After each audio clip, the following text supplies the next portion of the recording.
ನಮಸ್ಕಾರ ವೀಕ್ಷಕರೇ, ಸಿರಿ doctor live ನೇರ ಪ್ರಸಾರ ಕಾರ್ಯಕ್ರಮಕ್ಕೆ ನಿಮ್ಮೆಲ್ಲರಿಗೂ ಆತ್ಮೀಯವಾದ ಸ್ವಾಗತ. ನಮ್ಮ ಜೊತೆಗಿದ್ದಾರೆ ಡಾಕ್ಟರ್ ಶರತ್ ಕುಮಾರ್ ಅವರು. ಹಿಂದಿನ ಎಪಿಸೋಡ್ನಲ್ಲಿ ನಾವು ಸ್ಟ್ರೋಕ್ ಯಾವ ರೀತಿಯಾಗಿ ಕಾಣಿಸ್ಕೊಳ್ಳುತ್ತೆ, ಸ್ಟ್ರೋಕ್ ಅಂದರೆ ಏನು, ಆಹಾರ ಪದ್ಧತಿ ಹೇಗಿರಬೇಕು ಅನ್ನೋದ್ರ ಬಗ್ಗೆ ತಿಳ್ಕೊಂಡ್ವಿ.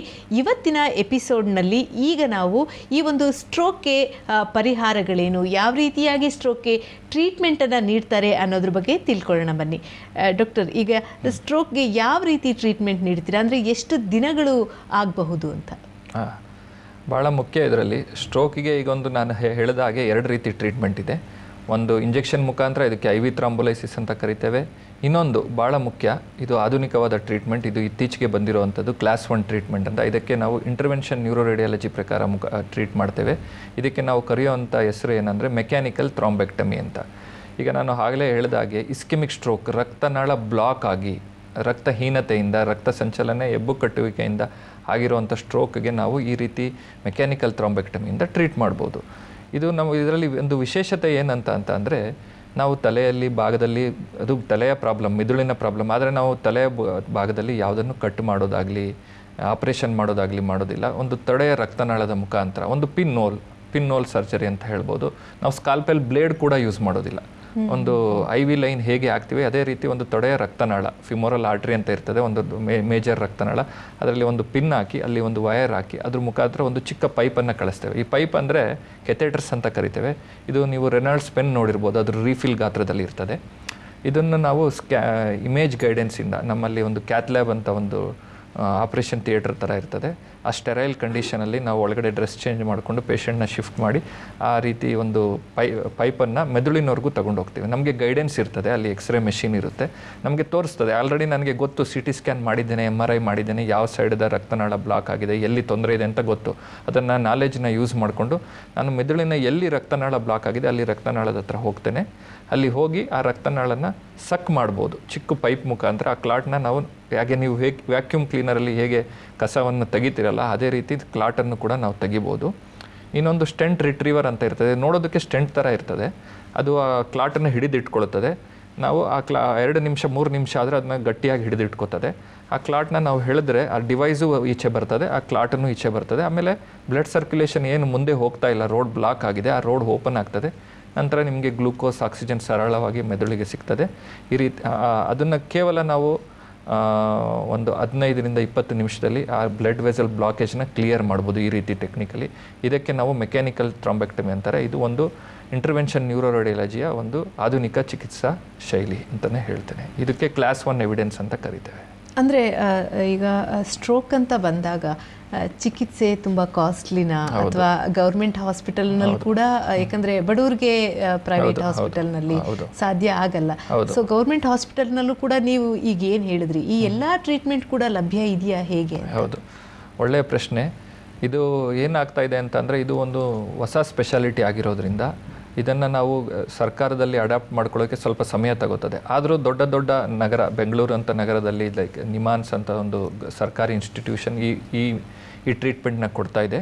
ಅಲ್ಲಿ ಭಾಳ ಕಡಿಮೆ ರೇಟಲ್ಲಿ ಆಗ್ತದೆ.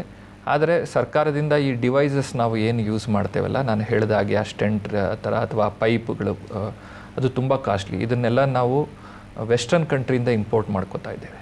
ಜರ್ಮನಿ, ಫ್ರಾನ್ಸ್, ಇಸ್ರೇಲ್ ಅಥವಾ ಅಮೇರಿಕಾದಿಂದ. ನಮ್ಮ ಸರ್ಕಾರದಲ್ಲಿ ಒಂದು ಏನು ಕೋರಿಕೆ ಅಂತ ಅಂದರೆ, ಇದ್ರ ರೇಟ್ ಯಾವಾಗ ಜಾಸ್ತಿ ಆಗ್ತದೆ ಅಂದರೆ ಈ ಡಿವೈಸಸ್ ನಾವು ಇಂಪೋರ್ಟ್ ಮಾಡಿಕೊಂಡಾಗ. ನಾವು ಈಗ ಹೇಗೆ ನಾವು ಮಾರ್ಸ್ಗೆ ಹೋಗ್ತೇವೆ, ಚಂದ್ರಂಗೆ ಹೋಗ್ತೇವೆ ಅಂತ ಮಾತಾಡ್ತೇವೆ, ಆದರೆ ಈ ಡಿವೈಸ್ನ ನಾವು ಇಂಡಿಯಾದಲ್ಲಿ ಯಾವಾಗ ಮಾಡೋದು? ಈ ರೀತಿ ಡಿವೈಸ್ನ ಇಂಡಿಯಾದಲ್ಲಿ ಮಾಡೋದ್ರಿಂದ ನಮ್ಮ ಚಿಕಿತ್ಸೆಯ ರೇಟ್ 100ರಿಂದ 25ಕ್ಕೆ ಇಳಿದು ಬಿಡ್ತದೆ ಡೈರೆಕ್ಟಾಗಿ. ಸೊ ನಮ್ಮ ಬಡ ಪೇಷಂಟ್ಸ್ ಯಾರಿರ್ತಾರೆ, ಯಾರಿಗೆ ಈ ರೀತಿಯ ಫೈನಾನ್ಷಿಯಲ್ ಪ್ರಾಬ್ಲಮ್ ಇರ್ತದೆ, ಅವ್ರಿಗೆ ಕೂಡ ನಾವು ಎಲ್ಲ ಕಡೆಯೂ ಟ್ರೀಟ್ ಮಾಡ್ಬೋದು. ಈ ರೀತಿ ಡಿವೈಸಸ್ನ ಮೇಕ್ ಇನ್ ಇಂಡಿಯಾ ಮಾಡಿ ಇಂಡಿಯಾದಲ್ಲೇ ಮಾಡಿದರೆ ನಮ್ಮ ಭಾಳಷ್ಟು ಪೇಷಂಟ್ಗಳಿಗೆ ಅನುಕೂಲ ಆಗ್ತದೆ. ಹೀಗಿರೋ ರೇಟ್ ಒಂದು ಕಾಸ್ಟ್ ಎಫೆಕ್ಟಿವ್ ಇಲ್ಲ, ತುಂಬ ಜಾಸ್ತಿ ಇದೆ. ಆದರೆ ಇದನ್ನು ನಾವು ಕಡಿಮೆ ಮಾಡುವಂಥ ಭಾಳ ಉಪಾಯಗಳಿದ್ದಾವೆ, ಭಾಳ ಇದೆ. ಅದಕ್ಕೆ ನಮ್ಮ ಯಾರು ಈ ಫೀಲ್ಡಲ್ಲಿ ಕೆಲಸ ಮಾಡ್ತಾ ಇರ್ತಾರೆ, ಅಥವಾ ಸರ್ಕಾರದವರು ಅಥವಾ ಸಂಬಂಧಪಟ್ಟ ಅಧಿಕಾರಿಗಳು ಕೂತು ವಿಚಾರ ಮಾಡಿ ಇದನ್ನು ಕಡಿಮೆ ಮಾಡಿದ್ರೆ ಭಾಳ ಈಸಿಯಾಗಿ ಇದನ್ನು ಕಡಿಮೆ ಮಾಡಿ ಎಲ್ಲರಿಗೂ ಟ್ರೀಟ್ಮೆಂಟ್ ತಲುಪುವಂಥ ವ್ಯವಸ್ಥೆಗಳನ್ನ ಖಂಡಿತವಾಗಿ ಮಾಡ್ಬೋದು ಅಂತ ನಾನು ಹೇಳೋಕ್ಕೆ ಇಷ್ಟಪಡ್ತೇನೆ. ಅಂದರೆ ಡಾಕ್ಟರ್, ನಿಜವಾಗ್ಲೂ ನನಗೆ ಒಂದು ಆಶ್ಚರ್ಯ ಆಗುತ್ತೆ. ನೀವೇ ಹೇಳಿದ್ರಿ ಆಗ 4 ನಿಮಿಷಕ್ಕೆ ಒಬ್ಬ ಪೇಷಂಟ್ ಈ ಒಂದು ಸ್ಟ್ರೋಕಿಂದ ತೀರ್ಕೋತಾ ಇದ್ದಾರೆ ಅಂತ. ಬಟ್ ನಾವು ಎಲ್ಲ ಕಡೆ ನೋಡ್ತೀವಿ, ಬಸ್ಸಲ್ಲಾಗಿರ್ಬೋದು ಅಥವಾ ರೈಲ್ವೆ ಸ್ಟೇಷನಲ್ಲಾಗಿರ್ಬೋದು ಅಥವಾ ಥಿಯೇಟರ್ಗಳಲ್ಲಾಗಿರ್ಬೋದು, ಕ್ಯಾನ್ಸರ್, ಏಡ್ಸ್ ಅಥವಾ ಹಾರ್ಟ್ ಅಟ್ಯಾಕ್ ಇವೆಲ್ಲದ್ರ ಬಗ್ಗೆ ನಮಗೆ ಅವೇರ್ನೆಸ್ ಕ್ರಿಯೇಟ್ ಮಾಡುವಂತಹ ಅಡ್ವರ್ಟೈಸ್ಮೆಂಟ್ಗಳನ್ನ ನಾವು ನೋಡ್ತೀವಿ. ಬಟ್ ಯಾಕೆ ನಮ್ಮ ಭಾರತ ಸರ್ಕಾರ ಇರ್ಬೋದು ಅಥವಾ ಕರ್ನಾಟಕ ಸರ್ಕಾರ ಇರ್ಬೋದು, ಯಾಕೆ ಈ ಸ್ಟ್ರೋಕ್ ಬಗ್ಗೆ ಅವೇರ್ನೆಸ್ನ ಅಷ್ಟೊಂದು ಕ್ರಿಯೇಟ್ ಮಾಡ್ತಾ ಇಲ್ಲ? ಏನು ಕಾರಣ ಇರ್ಬೋದು? ಹೌದು ನೋಡಿ, ಇದು 15-20 ವರ್ಷ ಹಿಂದೆ ನಾನು ಹೇಳಿದಾಗೆ ಇದಕ್ಕೆ ಟ್ರೀಟ್ಮೆಂಟ್ ಇರಲಿಲ್ಲ. ಈಗ ನಾವು 10-15 ವರ್ಷದಿಂದ ಆಧುನಿಕ ಟ್ರೀಟ್ಮೆಂಟ್ ಮಾಡಿಕೊಂಡು ಹೇಗೆ ಹಾರ್ಟ್ ಅಟ್ಯಾಕ್, ಕ್ಯಾನ್ಸರ್ ಅಥವಾ ಟ್ಯೂಬರ್ಕ್ಯುಲೋಸಿಸ್ ಅಂತ ಅತಿ ದೊಡ್ಡ ಕಾಯಿಲೆಗಳನ್ನು ನಾವು ಗುಣಪಡಿಸ್ಬೋದು, ಅದೇ ರೀತಿಯಲ್ಲಿ ಭಾಳ ಎಫೆಕ್ಟಿವ್ ಆಗಿ ಸ್ಟ್ರೋಕ್ ಕೂಡ ಟ್ರೀಟ್ ಮಾಡ್ಬೋದು.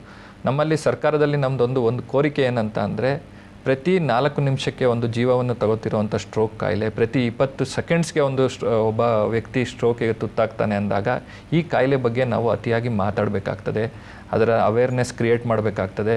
ಹೇಗೆ ನಾವು ಅವೇರ್ನೆಸ್ ಪ್ರೋಗ್ರಾಮ್ ಕ್ರಿಯೇಟ್ ಮಾಡಿದ್ದೀವಲ್ಲ ಟ್ಯೂಬರ್ಕ್ಯುಲೋಸಿಸ್ ಟ್ರೀಟ್ ಮಾಡೋದಕ್ಕೆ, ಕ್ಯಾನ್ಸರ್ ಟ್ರೀಟ್ ಮಾಡೋದಕ್ಕೆ, ಅದೇ ರೀತಿ ಅಥವಾ ಅದಕ್ಕಿಂತ ಹೆಚ್ಚಿನ ರೀತಿಯಲ್ಲಿ ನಾವು ಸ್ಟ್ರೋಕ್ ಬಗ್ಗೆ ಮಾತಾಡಬೇಕು. ಇದ್ರ ಬಗ್ಗೆ ಪರಿಣಾಮಕಾರಿಯಾಗಿ ಎಲ್ಲ ಜನರಲ್ಲೂ ನಾವು ಅರಿವನ್ನು ಮೂಡಿಸಿದರೆ ನನ್ನ ಪ್ರಕಾರ ನಾವು ಇನ್ನು ಬರುವ 10 ವರ್ಷದಲ್ಲಿ 50% ಜಾಸ್ತಿ ರೋಗಿಗಳನ್ನು ನಾವು ಸಂಪೂರ್ಣವಾಗಿ ಕ್ಯೂರ್ ಮಾಡ್ಬೋದು. ಯಾಕಂದರೆ ಇದು ನಂಬರ್ 1 ಡಿಸೆಬಿಲಿಟಿಗೆ ಕಾರಣ ಭಾರತದಲ್ಲಿ, ನಂಬರ್ 1. ಸೊ ಇಂಥ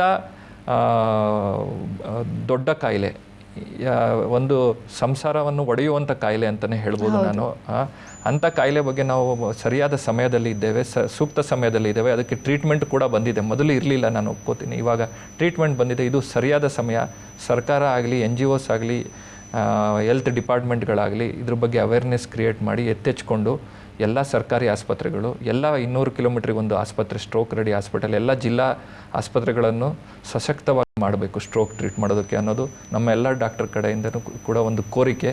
ಸೊ ಎಲ್ಲ ನಮ್ಮ ಜಿಲ್ಲೆಯ ಸ್ಟ್ರೋಕ್ ವ್ಯಕ್ತಿಗಳು ಏನಿದ್ದಾರೆ ಅವರು ದೊಡ್ಡ ನಗರಗಳಿಗೆ ಬರಬಾರ್ದು, ದೊಡ್ಡ ನಗರಕ್ಕೆ ಬಂದು ಸಮಯ ವ್ಯರ್ಥ ಮಾಡಿ ಗೋಲ್ಡನ್ ಅವರ್ನ ಕಳ್ಕೊಬಾರ್ದು ಅನ್ನೋದು ನಮ್ಮ ಉದ್ದೇಶ. ಅದಕ್ಕೆ ಈ ಕಾರ್ಯಕ್ರಮದ ಮುಖಾಂತರ ಈ ಮೆಸೇಜ್ ಅಟ್ಲೀಸ್ಟ್ ಸರ್ಕಾರದವ್ರಿಗೆ ಹೋದರೆ ಏನಾದರೂ ಅದ್ರ ಕಡೆಗೆ ಒಂದು ಹೆಜ್ಜೆಗಳನ್ನು ತಗೊಂಡ್ರೆ ಭಾಳ ಪೇಷಂಟ್ಗಳನ್ನ ನಾವು ಸೇವ್ ಮಾಡ್ಬೋದು ಅಂತ ನಾನು ಕೇಳ್ಕೊತೇನೆ. ಇಲ್ಲ, ನೀವು ಹೇಳೋ ಮಾತು ನಿಜವಾಗ್ಲೂ ಸತ್ಯ ಅಂತಲೇ ಹೇಳ್ಬೋದು. ಯಾಕಂದರೆ ನಾವು ಹಳ್ಳಿಲಿ ಹೋಗಿ ಯಾರನ್ನಾದರೂ ಹಾರ್ಟ್ ಅಟ್ಯಾಕ್ ಹೆಂಗಾಗುತ್ತೆ ಅಂದರೆ ಹೇಳ್ತಾರೆ, ಕ್ಯಾನ್ಸರ್ ಅಂದರೆ ಪ್ಲಾಸ್ಟಿಕ್ಕು ಇನ್ನೊಂದು ಮತ್ತೊಂದು. ಬಟ್ ನಾವು ಸ್ಟ್ರೋಕ್ ಬಗ್ಗೆ ಕೇಳಿದ್ರೆ ಯಾರಿಗೂ ಗೊತ್ತಿಲ್ಲ ಹೇಗಾಗುತ್ತೆ, ಯಾಕಾಗುತ್ತೆ, ಅದಕ್ಕೆ ಕಾರಣ ಏನು ಅಂದರೆ ಏನಿಲ್ಲ ಸ್ಟ್ರೋಕ್ ಆಯಿತು, 40 ವರ್ಷ ಆಗಿತ್ತು, 50 ವರ್ಷ ಆಗಿತ್ತು, 60 ವರ್ಷ ಆಗಿತ್ತು ಅಂತಾರೆ. ಹೌದು ಹೌದು. ಇಲ್ಲ, ಪ್ರತಿಯೊಂದು ಜೀವಿಗೂ ಕೂಡ ಹೆಲ್ದಿಯಾಗಿರುವಂಥ ಹಕ್ಕಿದೆ. ಪ್ರತಿಯೊಬ್ಬ ಮನುಷ್ಯನೂ ಕೂಡ ನೀವು ಬೆಡ್ ರಿಡನ್ ಆಗಿ ಮಾತು ಬರ್ದಲೆ ತೆವಳುಕೊಂಡು ನಿಮ್ಮ ಉಳಿದ ಜೀವನವನ್ನು ಕಳೆಯೋದು ಹೇಗಿದೆ ಅಂತ ನೀವು ಇಮ್ಯಾಜಿನ್ ಮಾಡ್ಕೊಳ್ಳೋಕ್ಕೂ ಒಂದು ಭಯ ಆಗ್ತದೆ. ಹಾಗಾಗಿ ನಾವೇನು ಹೇಳೋದು ಅಂತ ಅಂದರೆ, ಈ ಕಾಯಿಲೆ ಬಗ್ಗೆ ಎಲ್ಲ ಸಂಬಂಧಪಟ್ಟ ವ್ಯಕ್ತಿಗಳು, ಸರ್ಕಾರದವರು ಇದನ್ನು ಸೀರಿಯಸ್ ಆಗಿ ತಗೊಂಡು ಇದ್ರ ಕಡೆ ಏನಾದರೂ ಒಂದು ಕಾರ್ಯಕ್ರಮ, ಭಾಳ ಕಡೆ ಟ್ರೈನ್ ಆಗಿರೋ ನಾವು ಕೇವಲ 65 ಜನ ಇದ್ದೇವೆ ಈ ಕ್ವಾಲಿಫೈಡ್ ಪರ್ಸನ್ಸ್. ನಾವೆಲ್ಲ ರೆಡಿ ಇದ್ದೇವೆ ಎಲ್ಲರಿಗೂ ಟ್ರೈನ್ ಮಾಡೋದಕ್ಕೆ, ನಮ್ಮ ಜೂನಿಯರ್ಸ್ಗೆ ಅಥವಾ ನಮ್ಮನ್ನು ಕಾರ್ಯಕ್ರಮದಲ್ಲಿ ಇನ್ವಾಲ್ವ್ ಮಾಡಿಕೊಂಡು ಈ ರೀತಿ ಇದನ್ನು ಪರಿಣಾಮಕಾರಿಯಾಗಿ ಹಾಗೂ ಕಡಿಮೆ ದರದಲ್ಲಿ ಈ ಥರ ಪೇಷಂಟ್ಗಳನ್ನ ಟ್ರೀಟ್ ಮಾಡ್ಬೋದು ಅನ್ನೋ ಒಂದು ಉಪಾಯವನ್ನು ನಾವು ಕೊಡೋದಕ್ಕೇನು ರೆಡಿ ಇದ್ದೇವೆ. ಈ ಬ್ರಿಡ್ಜನ್ನು ಗ್ಯಾಪ್ ಮಾಡಬೇಕಾಗಿದೆ ಇದನ್ನು ಯಾರಾದರೂ ಒಬ್ಬರು. ಸೊ ಇದನ್ನು ತಂದರೆ ನನ್ನ ಸಂದೇಹ ಏನಂದರೆ, ಇನ್ನು 5-10 ವರ್ಷದಲ್ಲಿ ನಾವು ಇದನ್ನು ಮಾಡಬೇಕು. ಇದು ಯಾಕಂದರೆ ಸ್ಟ್ರೋಕ್ನ ಇನ್ಸಿಡೆನ್ಸ್ ತುಂಬ ಜಾಸ್ತಿ ಆಗ್ತಾ ಇದೆ. ಕರೆಕ್ಟ್. ಸೊ ಇದು ಸೂಕ್ತ ಸಮಯ, ಎಲ್ಲರೂ ಹೆಚ್ಚಿಕೊಂಡು ಇದ್ರ ಕಡೆ ವರ್ಕ್ ಮಾಡಬೇಕು ಅನ್ನೋದು ನಮ್ಮ ಎಲ್ಲರ ಆಶಯ. ಈ ಇಂಟರ್ವೆನ್ಷನಲ್ ನ್ಯೂರೋ ರೇಡಿಯಾಲಜಿ ಅಂದರೆ ಏನು? ನಂಗೆ ಅದ್ರ ಬಗ್ಗೆ ಸ್ವಲ್ಪ ಡೌಟ್ ಇದೆ. ಹೌದು, ಇದನ್ನು ಭಾಳಷ್ಟು ಜನ ಕೇಳಿರೋಕ್ಕಿಲ್ಲ. ರೇಡಿಯಾಲಜಿ ಅನ್ನೋ ಒಂದು ಸಬ್ ಸ್ಪೆಷಾಲಿಟಿ ಇದೆ. ಈ ರೇಡಿಯಾಲಜಿಯಲ್ಲಿ ಮತ್ತೆ ಸೂಪರ್ ಸ್ಪೆಷಾಲಿಟಿ ಅಂತ ಏನು ಹೇಳ್ತೇವಲ್ಲ, ಇದು ಮೆದುಳಿಗೆ ಸಂಬಂಧಪಟ್ಟ ಒಂದು ರೋಗಗಳನ್ನು ಪರೀಕ್ಷಿಸಿ ಅದನ್ನು ಡಯಾಗ್ನೋಸಿಸ್ ಮಾಡೋದು ಹಾಗೂ ಅದನ್ನು ಸರಳ ವಿಧದಲ್ಲಿ ಚಿಕಿತ್ಸೆ ಮಾಡುವಂಥ ಒಂದು ಸೂಪರ್ ಸ್ಪೆಷಾಲಿಟಿಗೆ ನಾವು ಇಂಟರ್ವೆನ್ಷನಲ್ ನ್ಯೂರೋ ರೇಡಿಯಾಲಜಿ ಅಂತ ಹೇಳ್ತೇವೆ. ಇದು ಸುಮಾರು 2000 ಇಸ್ವಿನ ನಂತರ ಬಂದಿರುವಂಥ ಆಧುನಿಕ ಸ್ಪೆಷಾಲಿಟಿ. ಇದನ್ನು ಫ್ಯೂಚರ್ ಆಫ್ ಮೆಡಿಕಲ್ ಸೈನ್ಸ್ ಅಂತಲೂ ಕರಿತೇವೆ. ಇದರಲ್ಲಿ ನಾವು ಭಾಳ ರೋಗಗಳನ್ನು ಗುಣಪಡಿಸ್ಬೋದು. ನಾನು ಇಷ್ಟು ಹೊತ್ತು ಏನು ಮಾತಾಡ್ತಾ ಇದ್ದೆ, ಇದು ಒಂದು ರೋಗ, ಅದು ಸ್ಟ್ರೋಕ್ ಬಗ್ಗೆ ನಾನು ಮಾತಾಡಿರೋದು.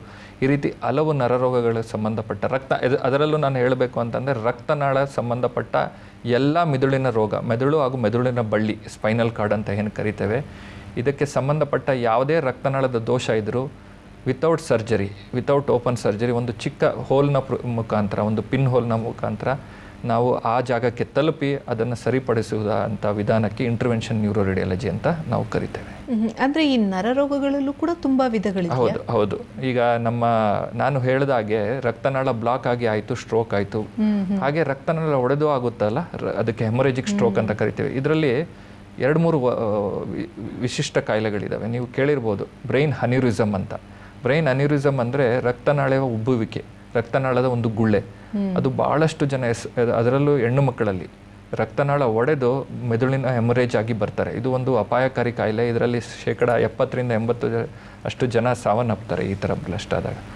ಅದಕ್ಕೆ ನಾವು ಪ್ರತಿ ಈ ಥರ ಪೇಷಂಟ್ಗಳಿಗೆ ಏನು ಮಾಡ್ತೇವೆ ಅಂದರೆ, ಈಗ 50-60 ವರ್ಷದ ಹಿಂದೆ ಅದನ್ನು ಸ್ಕ್ಯಾನ್ ಮಾಡಿ ಎಲ್ಲಿ ರಕ್ತನಾಳ ಲೀಕ್ ಆಗ್ತದೆ, ಎಲ್ಲಿ ರಕ್ತನಾಳ ಒಡೆದಿದೆ ಅಂತ ಪತ್ತೆ ಹಿಡಿದು ಓಪನ್ ಸರ್ಜರಿ ಮಾಡಿ ಅದಕ್ಕೆ ಕ್ಲೋಸ್ ಮಾಡ್ತಿದ್ವಿ. ಈಗ ಇಂಟರ್ವೆನ್ಷನ್ ನ್ಯೂರೋ ರೇಡಿಯಾಲಜಿ ಬಂದ ಮೇಲೆ ನಾವು ಓಪನ್ ಸರ್ಜರಿ ಮಾಡೋ ಅವಶ್ಯಕತೆ ಇಲ್ಲ. ರಕ್ತನಾಳದ ಮುಖಾಂತರವೇ ಅಲ್ಲಿ ರೀಚ್ ಆಗಿ ಅದರ ಒಳಗಡೆಗೆ ಎಲ್ಲಿ ರಕ್ತನಾಳ ಉಬ್ಬಿದೆ, ಗುಳ್ಳೆ ಆಗಿದೆ, ಅದನ್ನು ಒಳಗಿಂದನೇ ಕ್ಲೋಸ್ ಮಾಡ್ತೇವೆ. ಇದು ದೇವರು ಕೊಟ್ಟ ಅಂತ ಒಂದು ನ್ಯಾಚುರಲ್ ಹೈವೇ ಅಂತಲೇ ಹೇಳ್ಬೋದು. ನಾವು ಆರ್ಟಿಫಿಷಿಯಲ್ ರೋಡ್ ಕ್ರಿಯೇಟ್ ಮಾಡೋ ಅವಶ್ಯಕತೆ ಇಲ್ಲ. ಹೇಗೆ ದೇವರು ಕೊಟ್ಟಿದ್ದಾನೆ ರಕ್ತನಾಳ, ಅದ್ರ ಒಳಗಿಂದನೇ ಹೋಗಿ ಯಾವುದನ್ನು ಡಿಸ್ಟರ್ಬ್ ಮಾಡ್ದಲ್ಲೇ ಒಳಗಿಂದನೇ ಹೋಗಿ ಅದನ್ನು ಕ್ಲೋಸ್ ಮಾಡಿ ವಾಪಸ್ ಹಾಗೆ ಬಂದುಬಿಟ್ರೆ ನಿಮಗೆ ಭಾಳ ಅಡ್ವಾಂಟೇಜಸ್ ಇದೆ. ಒಂದು ಓಪನ್ ಸರ್ಜರಿಯಿಂದ ಆಗೋವಂಥ ರಿಕವರಿ ಟೈಮ್ ಸ್ವಲ್ಪ ಭಾಳ ಜಾಸ್ತಿ. ಇದರಲ್ಲಿ ರಿಕವರಿ ಟೈಮ್ ಭಾಳ ಕಡಿಮೆ. ಯಾಕಂದರೆ ನಾವು ಆರ್ಟಿಫಿಷಿಯಲ್ ಆಗಿ ಏನು ಹೊರಗಡೆಯಿಂದ ಕಟ್ ಮಾಡೋದಾಗಲಿ, ಬೋನ್ ತೆಗೆಯೋದಾಗಲಿ, ಪ್ಲೇಸ್ ಮಾಡೋದಾಗಲಿ ಮಾಡೋದಿಲ್ಲ. ಆಮೇಲೆ ಇನ್ಫೆಕ್ಷನ್ ಆಗೋದಿಲ್ಲ, ಅದಕ್ಕೋಸ್ಕರ ಆಪ್ರೇಷನ್ ಮಾಡಿದ ಸೈಟಲ್ಲಿ. ಆಮೇಲೆ ಹಾಸ್ಪಿಟಲ್ ಸ್ಟೇ ಅನ್ನೋದೇನಿರುತ್ತೆ, ಜನರಲಿ ಓಪನ್ ಸರ್ಜರಿ ಮಾಡಿದಾಗ 5-7 ದಿನ, 10 ದಿನ, 15 ದಿನ ಇರಬೇಕಾಗ್ತದೆ. ಆದರೆ ಈ ರೀತಿ ನಾವು ಮಿನಿಮಲಿ ಇನ್ವೇಸಿವ್ ಸರ್ಜರಿಗಳು ಮಾಡಿದಾಗ recovery time very fast, hospital ಸ್ಟೇನು ತುಂಬ ಕಡಿಮೆ ಆಗ್ತದೆ, ಅರ್ಧಕ್ಕರ್ಧ ಕಡಿಮೆ ಆಗ್ತದೆ. ಸೊ ಬೇಗ ಪೇಷಂಟ್ನ ಮನೆಗೆ ಡಿಸ್ಚಾರ್ಜ್ ಮಾಡ್ಬೋದು. ಅಂದರೆ ಈ ಥರ ಆದಾಗ ಬರೀ ಲೇಸರ್ ಸರ್ಜರಿ ಮಾಡಬಹುದಾ ಅಥವಾ ಓಪನ್ ಮಾಡಿ, ತುಂಬ ಜನಕ್ಕೆ ಡೌಟು, ಸೊ ಹೆಡ್ಗೆ ಸಂಬಂಧಪಟ್ಟಿದ್ದೇನೋ ಲೀಕ್ ಆಗ್ತಾ ಇದೆ, ಬ್ಲಡ್ ಅಥವಾ ಕ್ಲಾಟ್ ಆಗಿದೆ ಅಂದಾಗ ಓಪನ್ ಮಾಡ್ತಾರಾ ಅಥವಾ ಲೇಸರಲ್ಲೇ ಮಾಡಿಬಿಟ್ಟು? ಇದನ್ನು ಹೇಗೆ ಅಂತ ಅಂದರೆ, ಇದು ಇಂಟರ್ವೆನ್ಷನ್ ರೇಡಿಯಾಲಜಿ ಅನ್ನೋದು ಮಿನಿಮಲಿ ಇನ್ವೇಸಿವ್ ಸರ್ಜರಿ. 2 ಆಪ್ಷನ್ ಕೂಡ ಇರ್ತದೆ ಒಂದು ಪೇಷಂಟ್ಗೆ. ಓಪನ್ ಮಾಡಿ ಯಾವ್ದು ಬೇಕಾದರೂ ನಾವು ಆಪ್ರೇಟ್ ಮಾಡ್ಬೋದು. ಆದರೆ ಓಪನ್ ಮಾಡ್ದಲೇ ಏನು ಮಾಡ್ಬೋದು ಅನ್ನೋದು ಭಾಳ ಮುಖ್ಯ. ಇದರಲ್ಲಿ ಏನಾಗ್ತದೆ ಅಂತ ಅಂದರೆ, ಇಲ್ಲಿ ನಾವು ಏನು ಈ ಲೈಟ್ ಅಥವಾ ಲೇಸರ್ ಏನು ಯೂಸ್ ಮಾಡೋದಿಲ್ಲ. ನಮ್ಮಲ್ಲಿ ಚಿಕ್ಕ ಚಿಕ್ಕ ಯಂತ್ರಗಳಿರ್ತವೆ, ವಯರ್ಸ್ ಆ್ಯಂಡ್ ಕೆಥೆಟರ್ಸ್ ಅಂತ ಹೇಳಿದ ಹಾಗೆ. ಅದೇನು ಮಾಡ್ತದೆ ಅಂತ ಅಂದರೆ, ಅದು ಎಷ್ಟು ಫ್ಲೆಕ್ಸಿಬಲ್ ಇದೆ ಅಂದರೆ, thanks to modern medical technology, ಅದು ನಮ್ಮ ಕೂದಲ ಎಳೆ ಇರ್ತದಲ್ಲ ಆ ಗಾತ್ರದಲ್ಲಿ ಇರ್ತದೆ. ನಮ್ಮ ಬ್ಲಡ್ ಫ್ಲೋ ಜೊತೆನೇ ಅದು ಹೋಗ್ತದೆ. ನಾವು ಅದನ್ನು ಡೈರೆಕ್ಷನ್ ಕೊಡ್ತೇವೆ ಅದಕ್ಕೆ. ಸೊ ಎಲ್ಲಿ ಹೋಗಬೇಕು ಅಲ್ಲಿಗೆ ಹೋಗ್ತದೆ. ನಮ್ಗೆ ಗೊತ್ತಿದೆ ಎಲ್ಲಿ ಪ್ರಾಬ್ಲಮ್ ಇದೆ ಅಂತ. ಡೈರೆಕ್ಟ್ ಕೆಥೆಟರ್ಸ್ನ ಅಲ್ಲಿ ಡೈರೆಕ್ಟ್ ಮಾಡ್ತೀವಿ. ಅಲ್ಲಿ ಏನಾದರೂ ಬೆಳ್ಕೊಂಡಿದೆ, ರಕ್ತನಾಳದ ಗಂಟಿದೆ, AV ಮಾಲ್ಫಾರ್ಮೇಷನ್, ಅಥವಾ ಅಬ್ನಾರ್ಮಲ್ ಕನೆಕ್ಷನ್ ಇದೆ, ಫಿಸ್ಚುಲಾ ಅಂತ ಕರಿತೇವೆ, ಅಥವಾ ರಕ್ತನಾಳ ಉಬ್ಬಿದೆ, ಅನ್ಯೂರಿಸಮ್ ಅಂತ ಕರಿತೇವೆ, ಇದಕ್ಕೆಲ್ಲ ನಾವು ಆ ಪೈಪ್ ಮುಖಾಂತರನೇ ಹೋಗಿ ಟ್ರೀಟ್ ಮಾಡ್ಬೋದು. ಆಮೇಲೆ ಕೆಲವೊಂದು ಡಿಸೀಸಸ್ ಇದೆ, ನಾನು ಹೇಳಿದಾಗೆ ಡ್ಯೂರಲ್ AV ಫಿಸ್ಚುಲಾ ಅಂತ ಆಗ್ತದೆ. ಅವರಿಗೆ ಓಪನ್ ಸರ್ಜರಿಯಲ್ಲಿ ಟ್ರೀಟೇ ಆಗೋದಿಲ್ಲ. ಅದಕ್ಕೆ ಇಂಟರ್ವೆನ್ಷನ್ ರೇಡಿಯಾಲಜಿ ಮಾತ್ರ ಟ್ರೀಟ್ ಮಾಡ್ಬೋದು. ಸೊ ಈ ರೀತಿ ಅನೇಕ ಕಾಯಿಲೆಗಳು, ಮೊದಲು ನಾನು ಸ್ಟೂಡೆಂಟ್ ಆಗಿದ್ದಾಗ ಅಥವಾ ಅದ್ರ ಹಿಂದೆ ಈ ಕಾಯಿಲೆಗಳನ್ನೆಲ್ಲ ಟ್ರೀಟ್ ಮಾಡ್ದಲ್ಲೇ ಪೇಷಂಟ್ನ ವಾಪಸ್ ಕಳಿಸ್ತಾ ಇದ್ವಿ. ಏನು ಮಾಡೋಕ್ಕಾಗಲ್ಲಪ್ಪ ಇದು, ಯಾಕಂದರೆ ಈ ರೀತಿ ಕಾಯಿಲೆಗೆ ನಮ್ಮ ಹತ್ರ ಟ್ರೀಟ್ಮೆಂಟ್ ಇಲ್ಲ ಪ್ರಪಂಚದಲ್ಲಿ ಅಂತ ಹೇಳಿ ಕಳಿಸ್ತಿದ್ವಿ. ಈಗ ಆ ರೀತಿ ಯಾವುದೇ ಕಾಯಿಲೆ ಇಲ್ಲ. ಇಂಟರ್ವೆನ್ಷನ್ ನ್ಯೂರೋ ರೇಡಿಯಾಲಜಿ ಮುಖಾಂತರ ಈ ಥರ ಎಲ್ಲ ಕಾಯಿಲೆಗಳನ್ನು ಓಪನ್ ಸರ್ಜರಿ ಮಾಡ್ದಲ್ಲೇ ಪಿನ್ನೋಲ್ ಮುಖಾಂತರವೇ ಚಿಕ್ಕ ಪೈಪನ್ನು ಯೂಸ್ ಮಾಡಿಕೊಂಡು ಕೆಥೆಟರ್ಸ್ನ ನಾವು ಅಲ್ಲಿಗೆ ರೀಚ್ ಆಗಿ ಅದನ್ನು ಕ್ಲೋಸ್ ಮಾಡಿ ಕ್ಯೂರ್ ಮಾಡುವಂಥ ಬಹಳ ಉದಾಹರಣೆಗಳಿದ್ದಾವೆ. ಇನ್ನೂ ನಾವು ಮುಂದುವರಿತಾ ಇದ್ದೀವಿ. ಹೊಸ ನರರೋಗ ಸಂಬಂಧಪಟ್ಟ, ರಕ್ತನಾಳ ಸಂಬಂಧಪಟ್ಟ ಕಾಯಿಲೆಯನ್ನು ಆಪರೇಷನ್ ಇಲ್ದಲ್ಲೇ ಕ್ಯೂರ್ ಮಾಡ್ತಾ ಇದ್ದೇವೆ. ಸೊ ಇಂಥ ಪೇಷಂಟ್ ಜಾಸ್ತಿ ಭಯ ಪಡೋದು ಬೇಡ ಅಂತ ಹೇಳ್ತೀರಾ? ಪೇಷಂಟ್ ದಯವಿಟ್ಟು ಭಯ ಪಡೋದು ಬೇಡ. ಅವೇರ್ನೆಸ್ ಇರಬೇಕು. ಆಮೇಲೆ ನಿಮಗೆ ಆಪ್ಷನ್ಸ್ ಗೊತ್ತಿರಬೇಕು, ಎಲ್ಲಿ ಮಾಡಿಸ್ಕೋಬೇಕಂತ ಗೊತ್ತಿರಬೇಕು. ಯಾವುದೇ ಕಾರಣಕ್ಕೂ ಏನೋ ಆಗೋಯ್ತು, ಆಘಾತ ಆಗೋಯ್ತು ಅಂತ ಅಲ್ಲ, ಸರಿಯಾದ ಸಮಯಕ್ಕೆ ಬರುವುದು ಭಾಳ ಮುಖ್ಯ. ಅದರ ಬಗ್ಗೆ ಅವೇರ್ನೆಸ್ ಇರೋದು ಭಾಳ ಮುಖ್ಯ.